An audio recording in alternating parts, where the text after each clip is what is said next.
l'occasion de le dire à certains d'entre vous qui nous ont accompagnés en Finlande mercredi dernier avec l'acteur Jarkko Lahti. Mais je vous souhaite une très bonne année 2023, pleine de films et pleine de tout ce qui vous fait plaisir. J'ai pas mal entendu en ce début d'année des gens venir me voir, me dire ah là là, on a de la chance d'avoir un cinéma comme ça à Montreuil, mais vraiment, je le dis sans flagornerie, moi je trouve qu'on a de la chance d'avoir un public comme vous, parce que, non mais c'est vrai, c'est un cercle vertueux, c'est l'œuf et la poule, c'est tout ce que vous voulez, mais si on peut faire tout ce qu'on fait, c'est aussi parce qu'à chaque proposition, vous venez en très grand nombre et vous, avec toujours cet enthousiasme, donc merci beaucoup de tout ça, voilà, et puis vous pouvez peut-être vous applaudir aussi.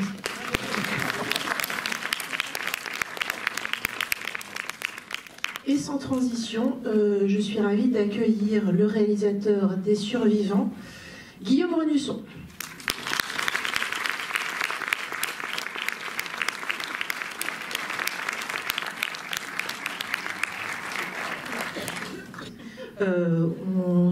Merci beaucoup d'être là, Guillaume. On se retrouve à l'issue de la séance. Tu veux peut-être dire quelques mots d'introduction pendant que je vais chercher un micro qui fonctionne.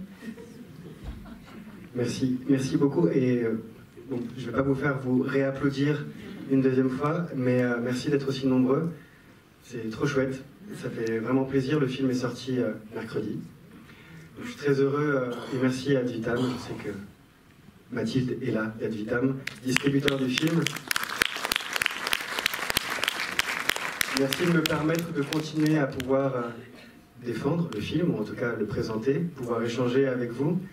J'ai fait une longue tournée, plusieurs dates avant que le film ne sorte, mais de pouvoir continuer aussi à aller dans les salles une fois le film sorti pour le soutenir, j'en suis ravi. Donc merci aux Méliès, merci à Ad Vitam.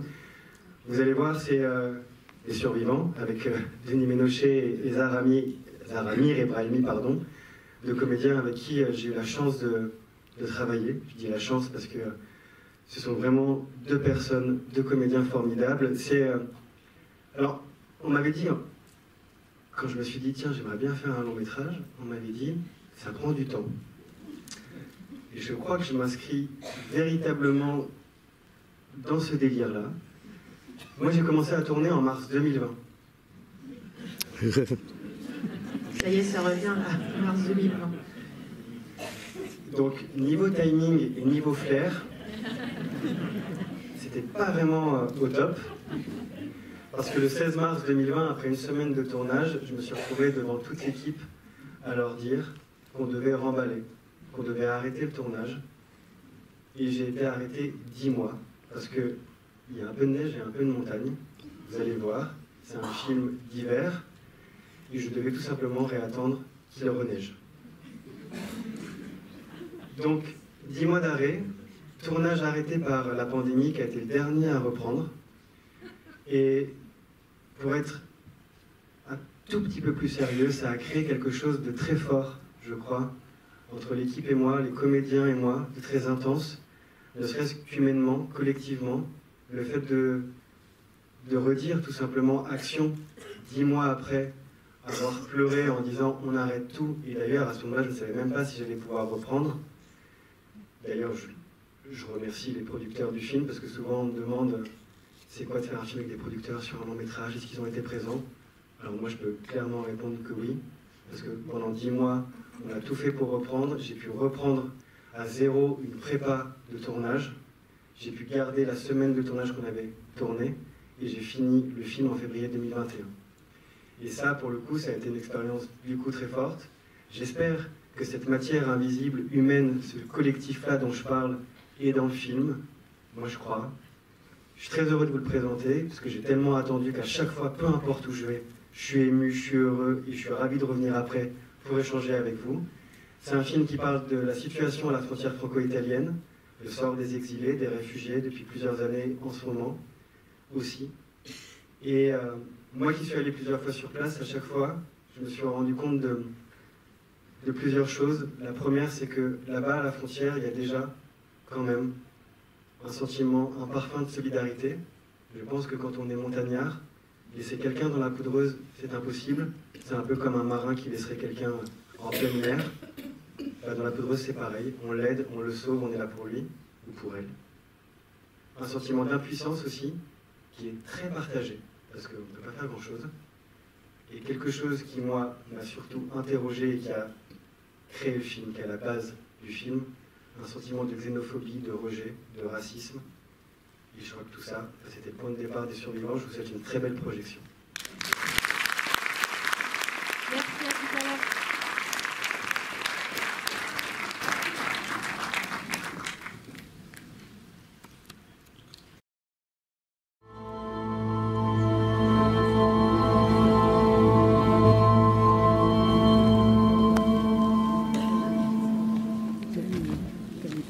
Guillaume Renusson.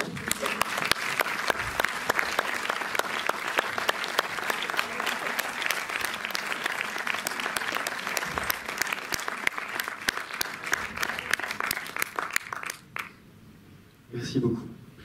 Désolé, je ne suis pas rentré tout de suite, les gens se cognent dans la porte. Ça va? Ça va. C'est toujours bizarre d'arriver, de parler tout de suite. Et... Enfin voilà, je suis avec vous. Du coup, je vais entamer les premières questions et puis j'imagine que ça ne va pas forcément venir tout de suite, mais dès que vous avez envie de prendre la parole, n'hésitez pas à solliciter là. Je vous passerai le micro. On peut peut-être commencer par se demander, donc déjà bravo pour ce premier long métrage. C'est assez impressionnant. Tu en as coécrit le scénario également. Et donc j'avais envie de commencer par te demander d'où était venue cette envie de raconter cette histoire. Est-ce que c'est pour toi entièrement fictionnel? Est-ce que ça est partie de choses que tu as pu vivre ou dont tu as pu être témoin? Et d'où est venue cette envie? Alors pour le point de départ et ce qui a poussé en tout cas le film à exister et à être écrit, c'est déjà je pense des expériences personnelles. Moi j'ai travaillé avec une asso où quand j'étais étudiant pendant une bonne année, j'ai accompagné une famille qui est arrivée d'Angola sur le sol français. C'était une première relation avec le sujet, si j'ose dire. Et la deuxième chose, davantage rattachée au cinéma, quand j'étais en train de faire mes courts-métrages et que j'espérais être là ce soir au Méliès, j'ai travaillé en fait avec une asso où on faisait des courts-métrages avec des exilés, avec des réfugiés. Et l'idée, c'était qu'ils se racontent via le médium cinéma, court-métrage, via la fiction. Et au travers de ces rencontres, je m'étais rendu compte de deux choses un peu évidentes dites comme ça, mais la première, c'est que l'exil est un deuil, je crois, vraiment, profondément. Il y a, moi, ce que je ressentais dans les discussions que j'avais avec ces personnes-là, c'était que ce que j'avais pu connaître, ressentir au travers du deuil, qui n'était pas justement la fuite de mon pays, mais la perte d'être cher comme plein de gens, je retrouvais ces mécaniques-là dans le parcours des exilés. Ça, c'était la première chose, et je pense que c'était le point de départ de la rencontre entre Samuel et Chéré. Comment, via des histoires qui, comme ça, se croisent, mais de personnes qui ne devraient pas se rencontrer, mais qui se rencontrent là dans les montagnes, qu'est-ce qui peut être comme un point de départ leur relation? À quel moment, quand on construit un duo sur deux personnes qui voilà, sont différentes, à quel moment, quand elles se méfient d'ailleurs l'une de l'autre, ces deux personnes, comment on peut avoir à un moment quelque chose où on conserve de l'autre que la douleur, quelque chose de très intime, et raconter aussi que dans ce duo-là, à un moment, ils se reconnaissent tous les deux. Et c'était ce que j'avais l'impression de vivre avec ces personnes-là, donc ça a été le point de départ là du duo. Et après, dans le genre du film, dans sa construction, pour, vous l'avez vu, ça change un peu de genre à un moment, enfin je crois, c'était parce que dans leur récit, dans le champ lexical un peu de leur vécu et de ce qu'ils avaient traversé, à chaque fois revenait ce langage de la fuite, de la traque, le fait de devoir toujours se cacher, de passer de nuit, de changer d'identité, de devoir être planqué dans une bagnole pour passer une frontière. Tout cette imagerie-là de la fuite que racontaient et mettaient en scène aussi d'ailleurs parfois dans leurs courts-métrages, c'est ce qui m'a poussé à dire aux producteurs quand on a pensé au film, et en parlant avec eux, en réfléchissant à ce sujet, on s'est dit, si on fait un film sur des gens qui sont sans cesse traqués, allons chercher le film de traque. Faisons en sorte de me poser la question sur ce genre de sujet-là, très social, très politique, quel cinéma on peut faire, quels sont les codes de fiction qu'on a à notre disposition. Et je trouvais que justement, pour ne pas rentrer dans un débat où un film un peu à thèse qui pourrait être est-ce qu'on peut accueillir toute la misère du monde, comme le veut cette expression un peu consacrée maintenant, déjà essayer de raconter c'est quoi aujourd'hui passer la frontière en 2022-2023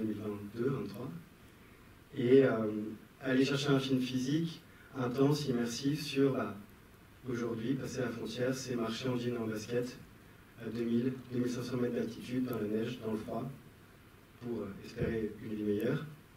Et je trouvais que d'aller vers ce cinéma-là, au travers des rencontres que j'avais faites, ça me semblait cohérent, parce que la première fois que je suis allé sur place, j'avais demandé à la production, envoyez-moi, il faut que j'aille rencontrer des gens, il faut que je fasse ce travail d'enquête.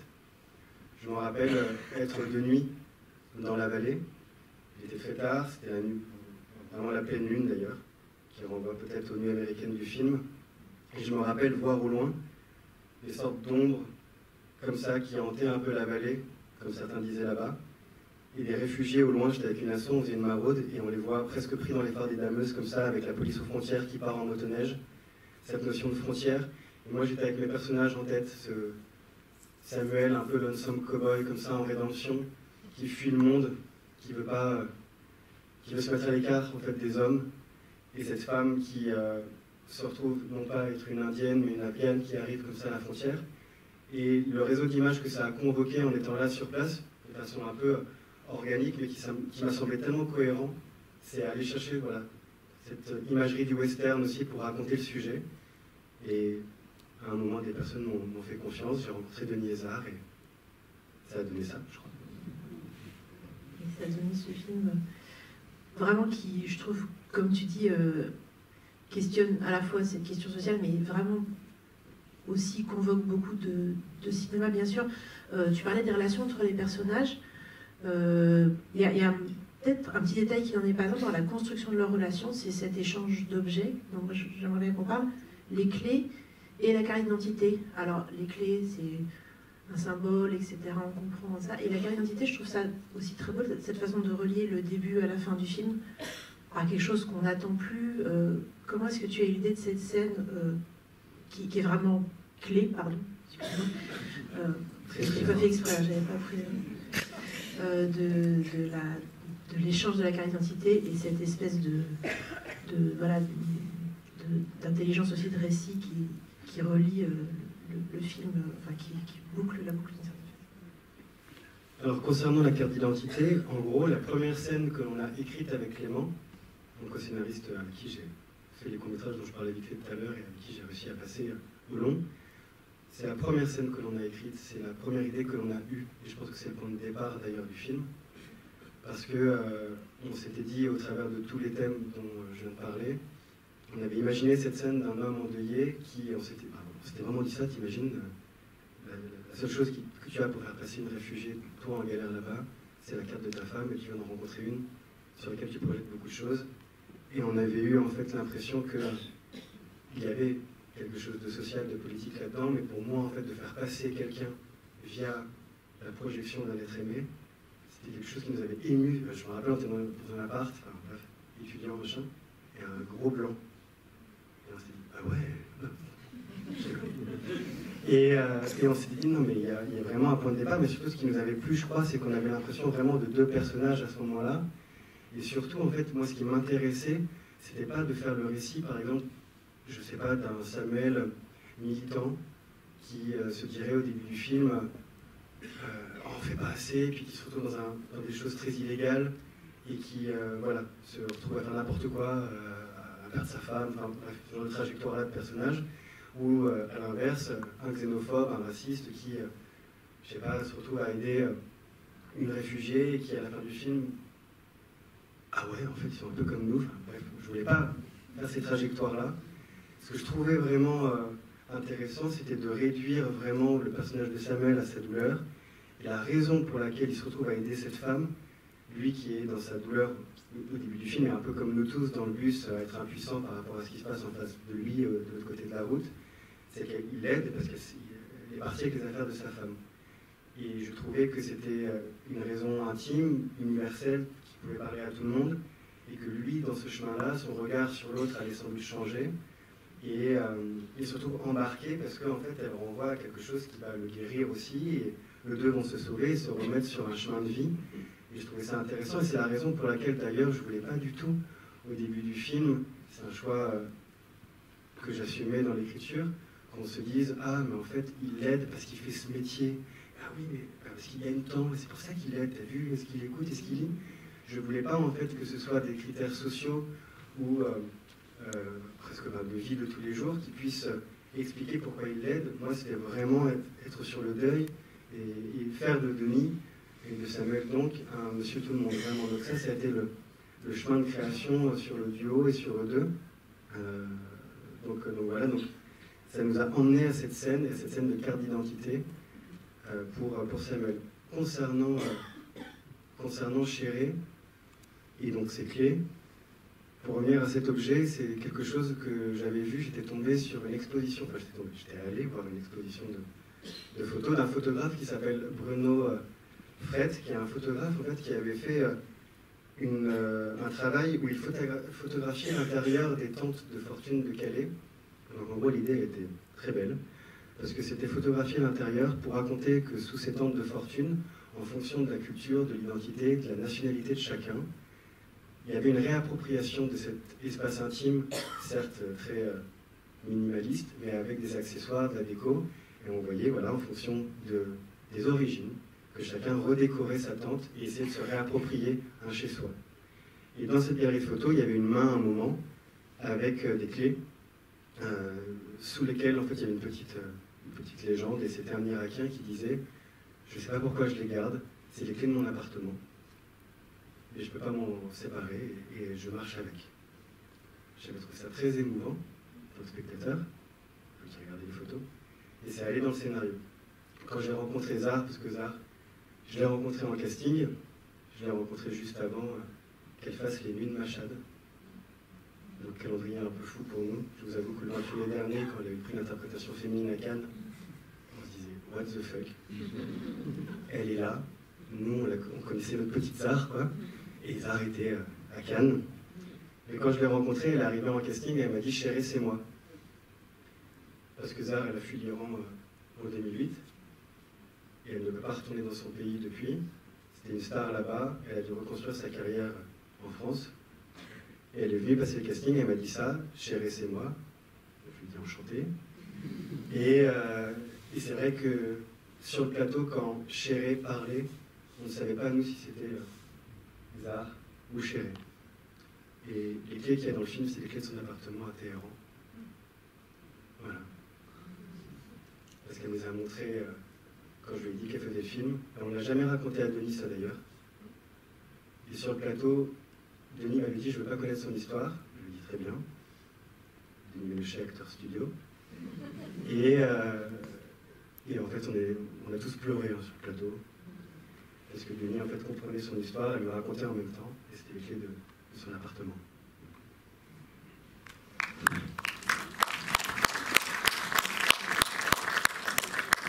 Donc peut-être, ça me paraît une bonne transition de parler un peu plus du casting. Alors, tu dis que tu voulais une inconnue, une personne. Du coup, c'était un peu raté, vu qu'elle venait d'avoir une interprétation, mais ça, tu ne pouvais pas le prévoir. C'est peut-être plutôt bien pour le film.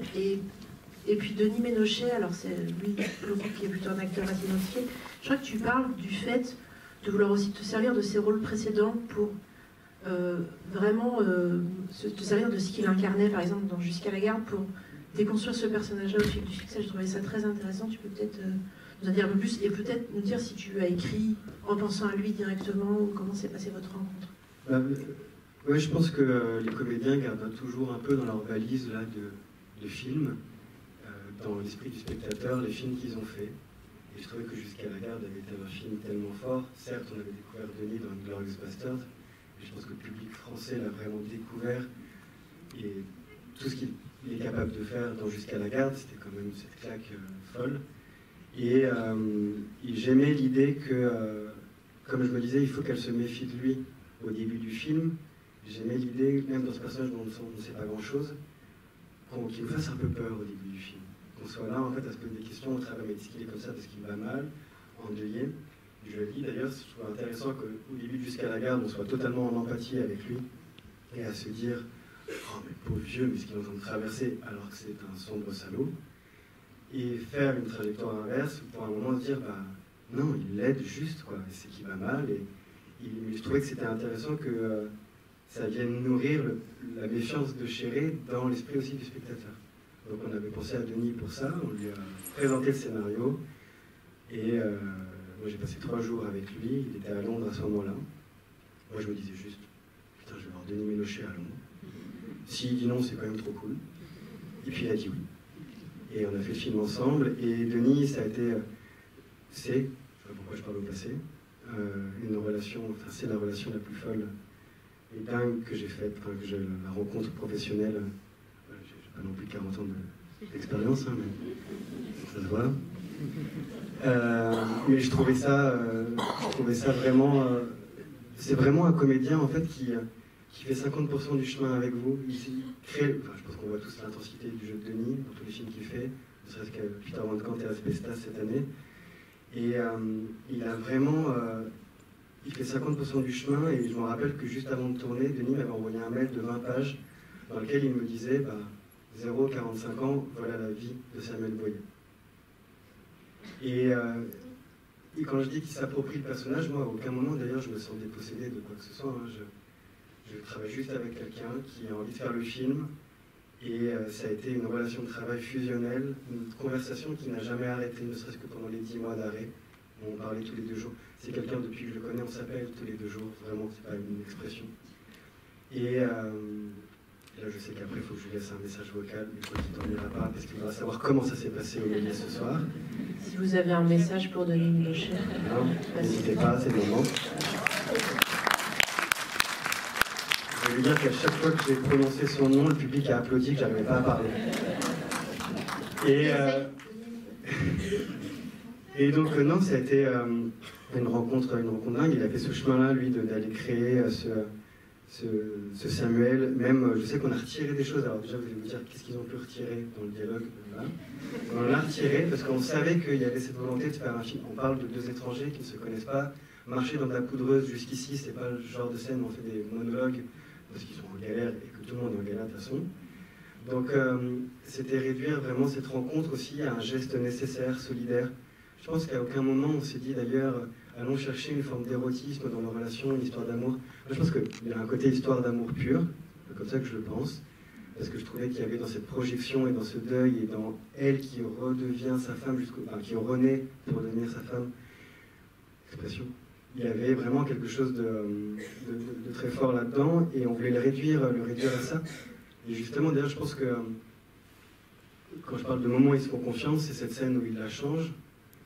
Et cette scène où il la change, je sais que ça a été quelque chose sur le plateau d'assez unique, ce que l'on a vécu. Déjà, nous, à l'écriture, pour rebondir sur ce que je disais à l'instant, on se disait, le film dure 1h30.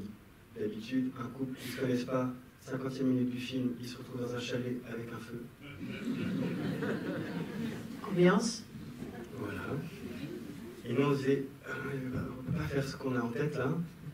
Et un jour, on s'était dit avec Clément, une idée tout con, on l'a formulée comme ça, au lieu de la déshabiller, il va la rhabiller. Et on avait adoré cette idée. Il y a eu un lot de blanc. Ah ouais. Et du coup, on s'est dit, faisons-le, et venons raconter au travers de ce geste qui sauve celle qui n'a pas pu sauver, tout ça, et qui se font enfin confiance.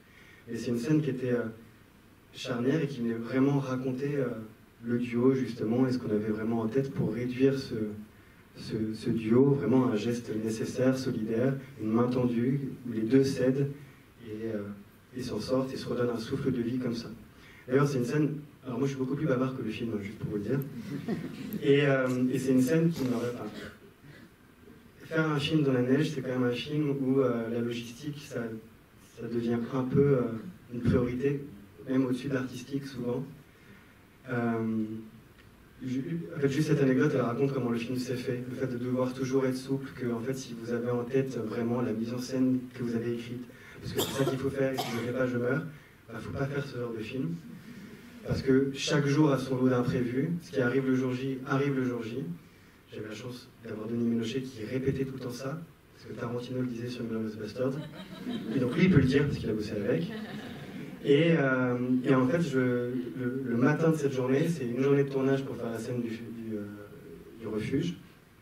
Et nous, on part le matin, c'est 6h du mat, sur le parking pour aller en fait au refuge et donc prendre les camions, tout ça, et monter toute l'équipe de 1800 mètres. En fait, il y avait 25 minutes de route et impossible de la faire, cette route, parce que moi, j'avais jamais vu un sol verglacé comme ça. C'est vraiment la définition du verglas absolu. On se cassait vraiment, tout le monde s'est cassé la gueule. C'était ridicule. On a dû appeler les tracteurs de la commune d'à côté. Enfin, on a dû avoir 7 ou 8 tracteurs qui sont arrivés pour monter les camions, monter la cantine. Résultat, au moment où je suis avec toute l'équipe dans le refuge pour travailler et commencer notre journée, j'ai 4 heures de retard. Et là, on se dit, ce qui arrive le jour J, arrive le jour J. Et c'est surtout qu'on se dit, en fait, qu'est-ce qu'on va faire? Cherchons la scène telle qu'elle est écrite, et on fait une répétition.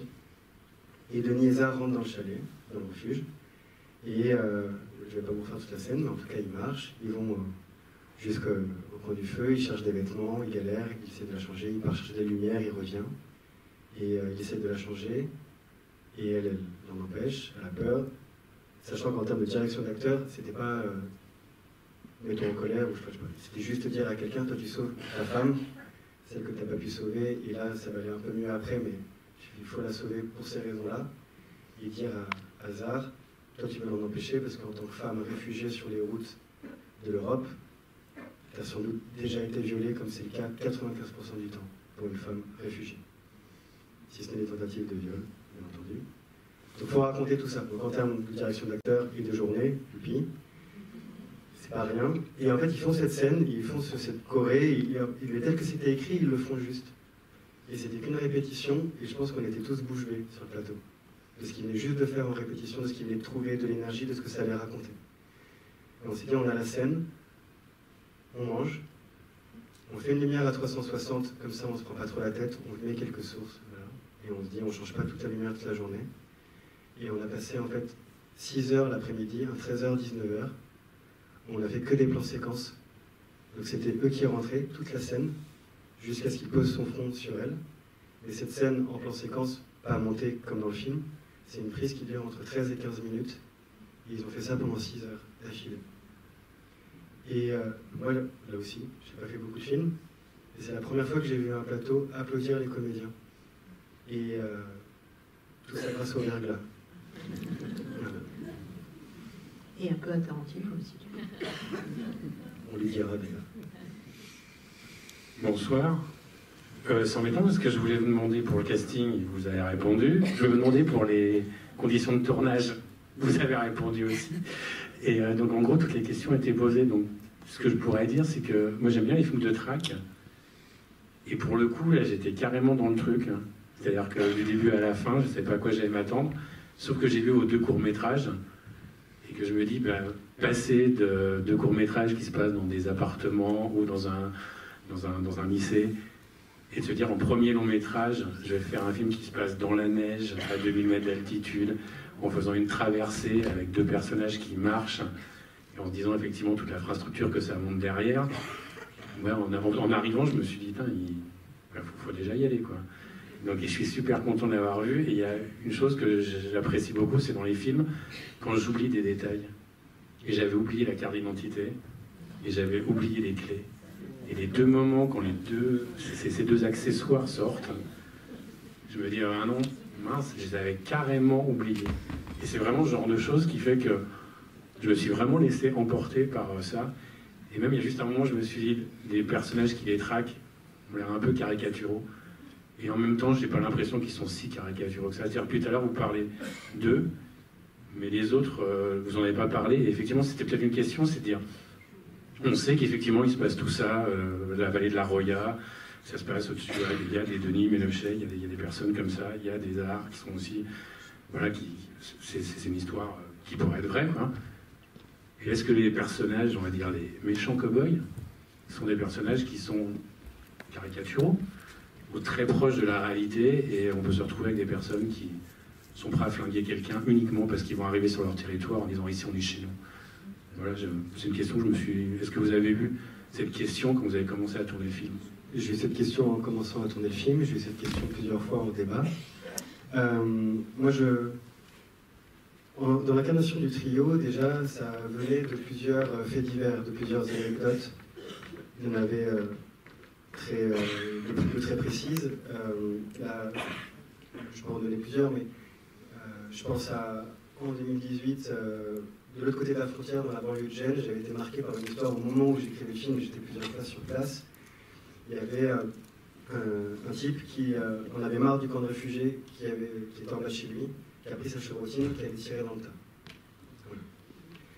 Et je pense que ce qui s'est passé rue d'Anguien pendant les vacances avec la communauté kurde, bon, petit clin d'œil. Et ça m'avait marqué. Ce qui m'avait marqué aussi, c'était la même année, Génération Identitaire, qui est un groupuscule d'extrême droite, dissous en 2021, c'est très factuel ce que je vais dire en tout cas, avait fait une opération de com assez importante, forte, où ils avaient loué un hélicoptère pour aller traquer, ou en tout cas observer les exilés qui passaient, et avec des talkie-walkies se mettre en scène pour on protège nos frontières, en rematérialisant aussi, via des barrières de chantier, la frontière, parce qu'on ne la voit pas cette frontière dans les montagnes. C'est ce qui, moi d'ailleurs, sur le tournage, m'avait frappé quand je faisais ces plans larges de 2 petits points dans la vallée qui cherchent à passer, et qu'on se disait, nous sur le plateau, ici c'est la France, ici c'est l'Italie, sauf qu'à 360 tout se ressemble, des pics, des sommets, des montagnes à perte de vue. C'est un peu étrange comme sensation. Quand on le filme, on se l'est tous dit sur le plateau, qu'il y avait une frontière quelque part alors qu'on ne la voit pas. Bref, un rapport sans doute différent à la nature. Et Génération Entière, voilà. On fait ça, on fait cette opération de com. Et surtout, les plus mordus d'entre eux sont restés, je crois, plusieurs mois, c'est pas je crois, c'est sûr, où certains allaient, même la nuit, ils se filmaient, ils l'ont mis sur les réseaux, pour arrêter des exilés qui cherchaient à passer et qui les ramenaient à la police aux frontières.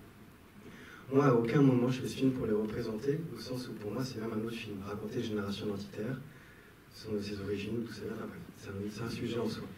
Par contre, cette série de faits divers, et je pense que ce qui se passe dans le monde, sans rentrer dans de grandes considérations, mais ce qui se passe depuis plusieurs années, et cette banalisation surtout du rejet, du racisme, de la haine de l'autre, comme quelque chose qui fait partie du monde dans lequel on vit, ça a été un point de départ pour moi de me poser la question, ces gens, ces jeunes surtout, parce qu'à aucun moment, on parle de caricature là, mais en tout cas, on n'a pas affaire à des skinheads, marmules, patibulaires, qu'on a déjà vus.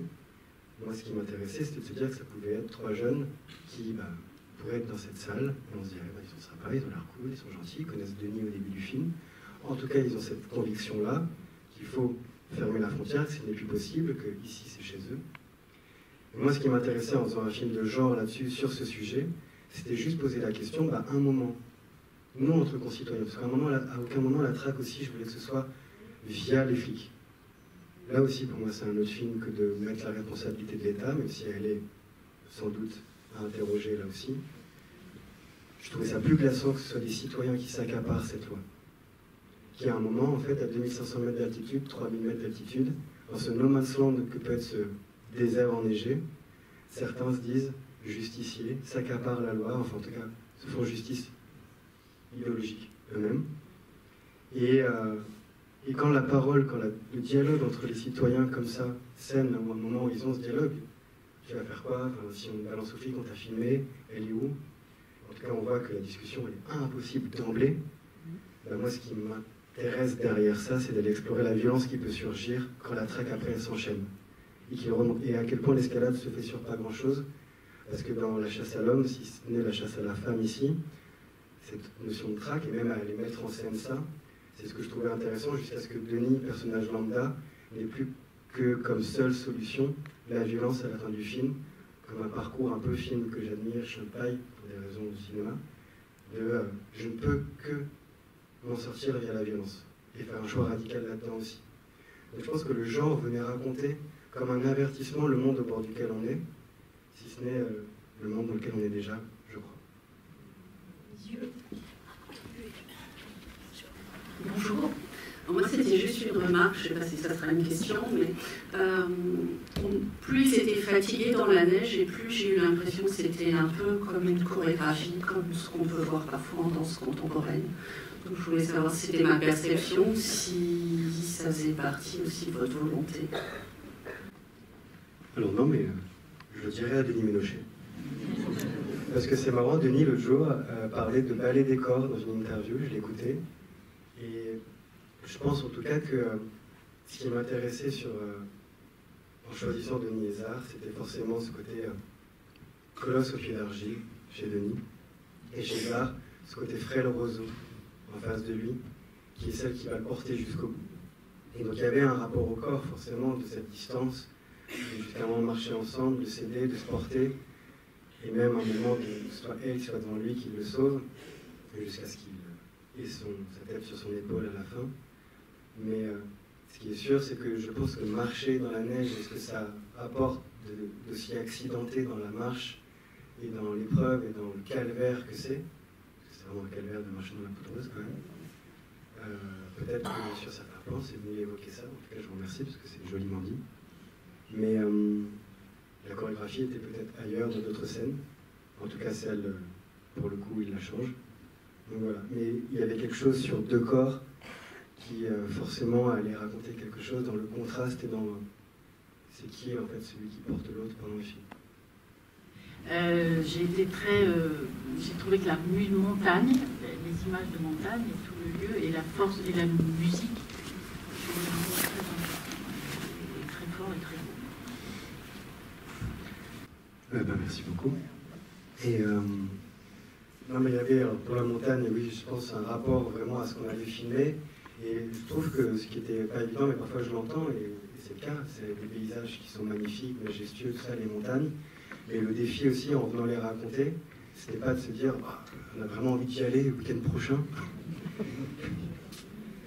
Même, parce qu'en fait, je trouve que comment on peut avoir un regard différent sur un endroit qui, pour plusieurs fois, est devenu un petit cimetière. Et je pense que si la Méditerranée en est un, les montagnes et nos Alpes le sont et l'ont été déjà, c'est arrivé, de retrouver des corps au moment de la fonte des neiges. En tout cas, quand le printemps arrive, de revoir ces corps et de les découvrir. Donc moi, c'était un moment, en fait, faire de ce décor-là, alors peut-être que ça renvoyait au court-métrage, mais comment on peut raconter des paysages aussi vastes, comme un huis clos, vraiment, dans lequel, en fait, c'est un piège, ça devient un moment, ce cimetière dont je parle là. Donc il y avait ce travail sur comment raconter le décor dans lequel ils sont, forcément, et qui évolue dans le film, toute la traversée. D'ailleurs, je m'étais rendu compte, moi, au montage, c'est quelque chose que je ne m'étais même pas dit en écrivant et en tournant, et c'est en découvrant la première version du montage que mon monteur avait faite pendant qu'on tournait, qu'il n'y a aucune répétition de décor dans le film, et que chaque décor que l'on voit, c'est pour le passé, et qu'il y a vraiment un côté road movie où on part d'un point A pour arriver à un point B, et vraiment, le film, ils sont toujours en mouvement, tel Chéré qui est toujours en mouvement, parce que je pense que d'ailleurs, quand on est réfugié ou exilé, on est toujours en mouvement, comparé à Denis qui, lui, est à l'arrêt au début du film et se remet en mouvement quand elle lui dit que lui peut rentrer chez lui, là où pour elle, le retour est impossible. Donc c'était voilà, réfléchir à cette traversée, à la marche, même comment on filme la marche, comment on filme la traversée. Là aussi, je ne vais pas reparler de logistique, mais ça a vraiment été un enjeu dans le côté immersif que l'on souhaitait de marcher avec eux, de les suivre dans la neige, parce que ça reste un film de marche aussi. Pour la musique, j'ai eu la chance de travailler avec un compositeur qui s'appelle Rob. Rob qui est connu pour avoir fait la musique du Bureau des légendes et les films de Rebecca Zlotowski. Moi, j'étais très heureux de travailler avec Rob. Il a vu une version du film sans musique. On était comme ça dans une salle un peu moins belle. Et dans une salle où en fait on était surtout que tous les deux. Il était sur une rangée, moi j'étais derrière. J'avais été effrayé de ce qu'allait penser Rob du film sans musique. Et le moment où il lui dit on va passer par plus haut, il lui donne ses gants, on va passer par plus haut jusqu'à eux qui montent, etc., elle qui tombe, la nuit qui arrive, et le refuge dans lequel ils peuvent s'arrêter. Ça c'est à peu près 8 minutes de film sans dialogue. Au scénario c'était pareil, c'était du descriptif. Hein. Et du coup quand il a vu ce bloc, lui il s'est retourné vers moi et il m'a dit « Oh putain j'ai du boulot ». Et ouais, pour le coup, ça a été vraiment une réflexion assez importante, la musique, que j'assume, parce que je sais que je voulais faire un film musical aussi où la musique allait être présente. Parce que, genre, moi j'arrive avec mes gros sabots de western, etc. Bah, t'as pas beaucoup d'argent, Guillaume, pour faire un western, mais quand même. Et on a essayé de le faire, et la musique, je savais que ça allait pouvoir y contribuer, et surtout pour venir raconter via une première partie de la musique avec des cordes sèches, cette flûte qui vient comme ça, qui raconte un peu le thème principal, qui vient caractériser Denis, tout ça, et la marche, dans son errance et dans la solitude de ces deux personnes paumées au milieu de nulle part.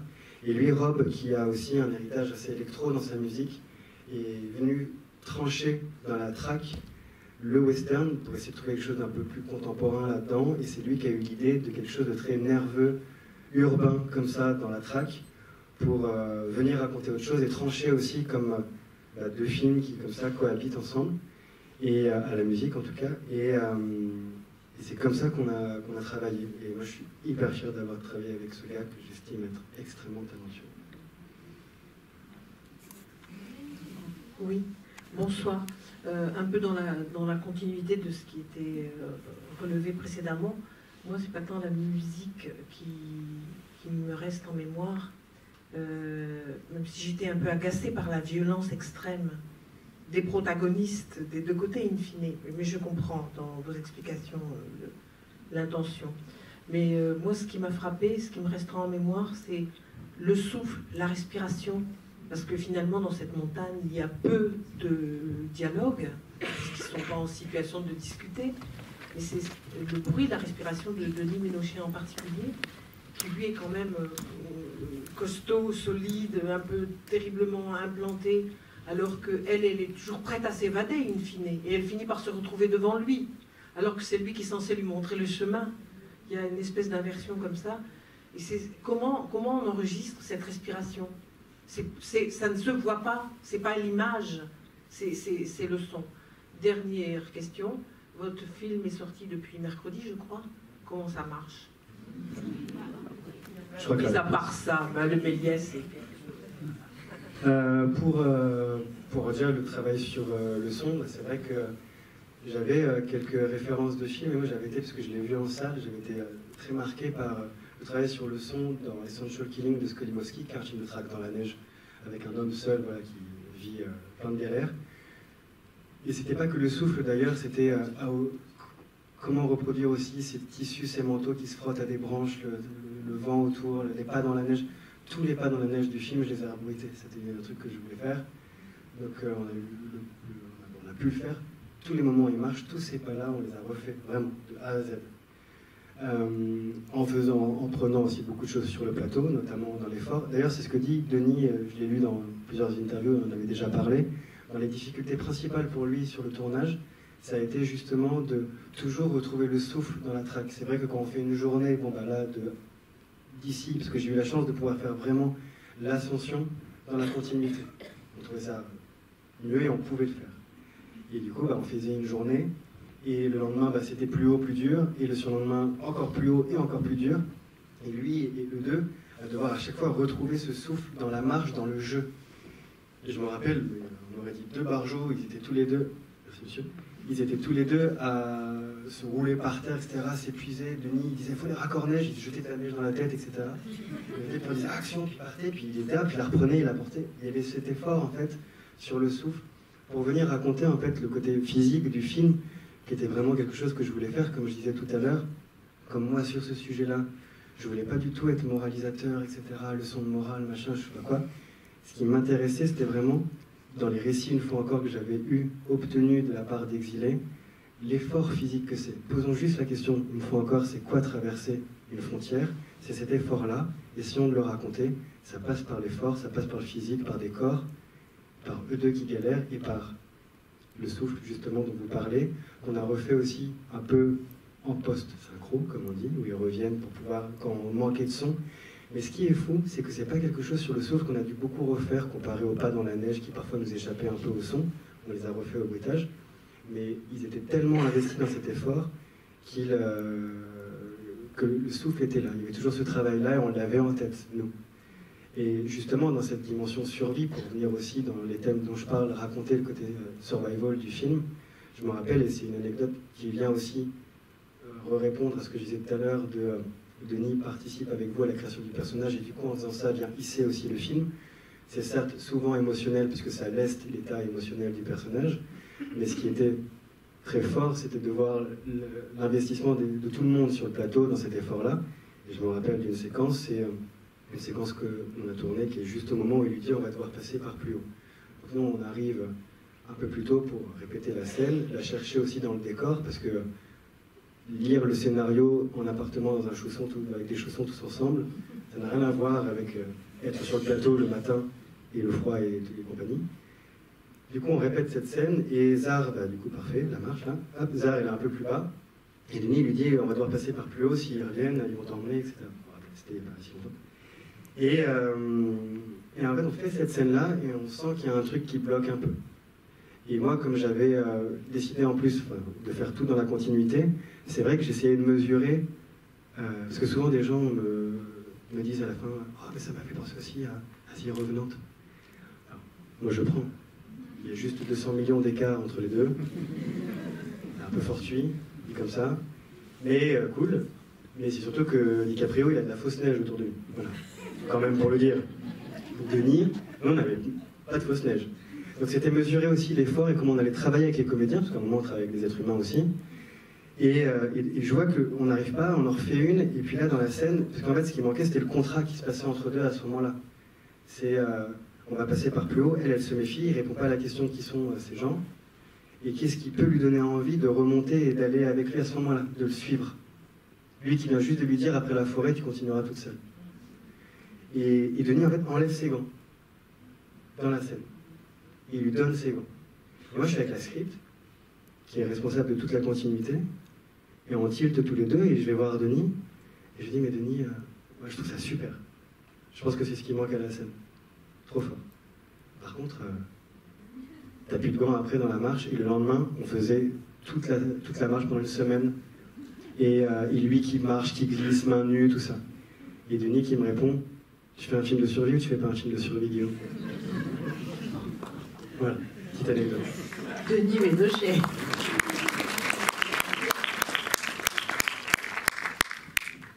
Et peut-être en ce qui concerne la question sur comment fonctionne le film. On a un début de réponse là ce soir. Mais... Je crois qu'il y a ad vitam dans la salle, j'ai pas envie de dire de bêtises. Ah. Mais moi elle dit comme ça. Elle dit comme ça, voilà. Non, mais en tout cas, je crois que le film est là où on espérait. Et là où on espérait qu'il soit. Les retours sont bons, tout ça, machin, mais le plus important, c'est que le film existe après tout ce que l'on a vécu et le temps que ça a pris, donc on s'est déjà gagné, je crois. Merci beaucoup. Je voulais juste enchaîner à nouveau sur Denis Ménochet. La scène quasi finale où il est au téléphone avec sa fille est d'une intensité folle, j'imagine, enfin je sais pas, est-ce que ça a été tourné dans la chronologie presque ce moment-là, chargé de tout ce qui avait été vécu avant? Et puis je voulais savoir comment, quelque part je remets en question, c'est comment ça se passe avec un acteur de cette force-là au niveau de la direction d'acteur. Est-ce que tu poses ta caméra et puis action et c'est fait presque en une prise, ou qu'est-ce qui se passe pour aboutir à la scène qu'on vient de voir? Je pense que, et alors pour le coup, ce qui était déjà intéressant sur la relation avec les comédiens, c'était aussi les emmener tous dans des endroits où on avait et on espérait aller. C'était fou de voir le chemin aussi de création pour tout le monde. De Zar qui nous raconte sa vie au travers de Chéré, du trio, un personnage comme Victoire qui joue Justine. C'est quelqu'un qui est littéralement à l'opposé des convictions de ce personnage. L'histoire de Victoire, c'est qu'à la fin du tournage, elle est restée 3 mois avec une hernie discale en hôpital de jour, tellement je pense que le film l'a... Et quand elle avec ce fusil, elle allait dans un endroit, enfin nous sur le plateau, on avait tous peur presque, enfin, bref, c'est intense. Denis, c'est aussi un comédien, ou chaque comédien d'ailleurs, je pense que c'est notre travail quand on est réel, c'est de s'adapter à la façon de travailler de chacun et comment faire pour les emmener là où nous, on espère pouvoir aller, mais avec quelle matière et comment. Denis, je pense que c'est le genre de comédien où quand on fantasme d'être réalisateur, on fantasme de travailler avec des comédiens comme ça. Enfin moi en tout cas ce que je pense, c'est comme ça que je l'ai ressenti, dans le côté acteur studio, et parce que c'est un comédien de l'état. Tant que l'état du personnage, lui, il ne le ressent pas profondément, il n'y a pas quelque chose, je dirais, d'intellectuel ou presque de conceptuel, de « ah, je l'ai fait en une, le jeu est là, c'est posé, c'est technique, ça marche, où tout le monde on se regarde, ouais c'est pas mal, on enchaîne. Non. Tant que ce que profondément le personnage doit ressentir et tant que c'est pas quelque chose qui est viscéral, et ben on continue de travailler. Et moi qui étais un peu dans ce genre de délire aussi, de refaisons-le, on tourne 13 minutes, on n'arrête pas, on fait ça pendant 6 heures, youpi, c'est parti les gars. Et ben Denis, il permet ça. Et je pense qu'on s'est retrouvés là-dessus et ça a été quand même très intense pour le coup, pour parler vite fait de direction d'acteur. La scène de fin, pour parler de continuité, la dernière scène, la scène où il appelle sa fille à la fin du film, c'est la dernière chose que l'on a tournée. Et c'est ce que l'on rêvait de faire. Sachant que c'était un peu fou parce que moi je suis devenu papa pendant le film.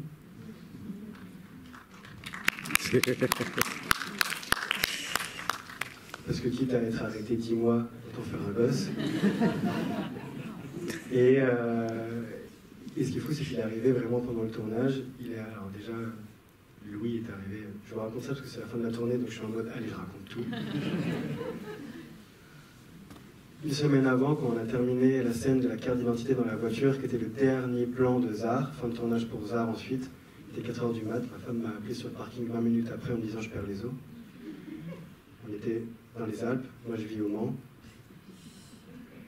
Il y a une régisseuse qui m'a emmené en panique à Aix, et c'était le week-end, et j'ai pu aller faire l'accouchement, je suis revenu. Un garçon, oui. Et juste pour dire, quand j'ai laissé mon fils et ma femme à la maternité, parce qu'il fallait que je reprenne un tournage, le lendemain, la scène que je tournais, c'était la scène où Denis emmène sa fille et la laisse à son frère. Donc c'était fou sur le plateau, et d'ailleurs quand je suis revenu, la feuille de service, tout le monde s'appelait Louis dessus. Le clap, c'était Louis Renusson qui tournait. Donc bon, c'est des souvenirs qui là aussi sont venus créer quelque chose de très fort sur le plateau. Et à la fin du tournage, la dernière scène, c'était quelqu'un qui disait à son enfant « je rentre ».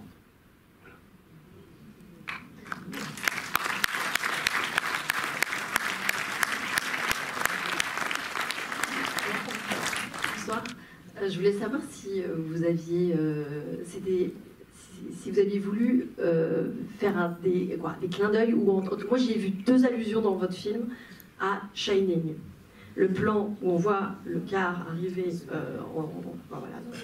d'en haut en hélico, et quand il est dans l'hôtel qui est vide, dans les cuisines.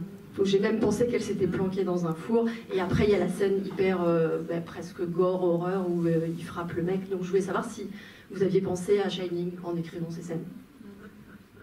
Eh bien pas du tout. Et c'est fou parce que c'est quelque chose qui est revenu dans ce que j'ai lu cette semaine et plusieurs fois depuis fin août on a commencé à présenter le film.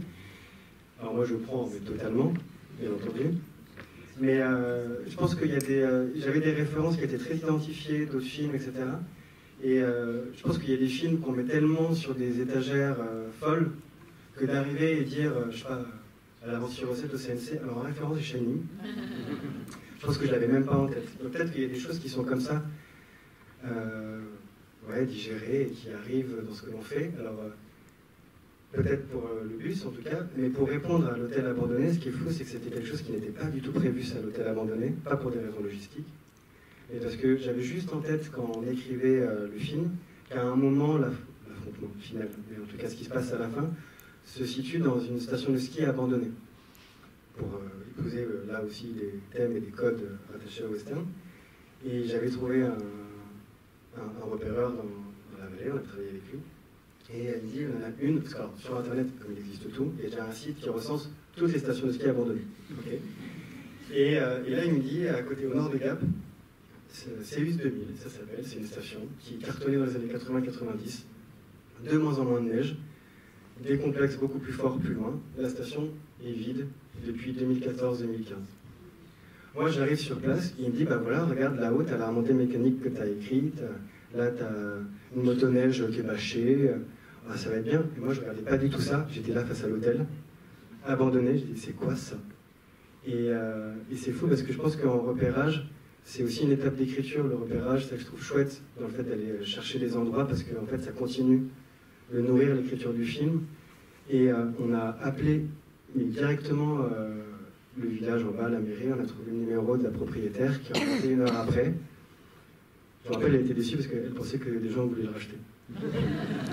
Et on lui a dit non, pour faire un film. Elle l'a ouvert et c'était en l'état. Moi, on a juste un peu abîmé, vieilli l'endroit, mais les chaises, la cuisine, tout était comme ça. Et moi, je déambule dans tout cet hôtel et j'appelle la production et je dis j'ai trouvé un décor différent, c'est aussi une station abandonnée, mais il faut que je réécrive quelque chose. Et j'ai écrit tout ce bloc de cache-cache, machin, etc. Et on tourne la scène, on fait tout ce bloc d'hôtel pendant 2-3 jours. Et il y a le moment où Denis se relève et totalement chaos, abîmé, machin, etc. Denis dit parfois Denis est amoché. On lui dira, vous pouvez l'appeler. Mais pour continuer là-dessus, il se relève, il se met à boiter, machin, tout ça, et en regardant, il y a quelqu'un sur le plateau qui dit oh, Nicholson.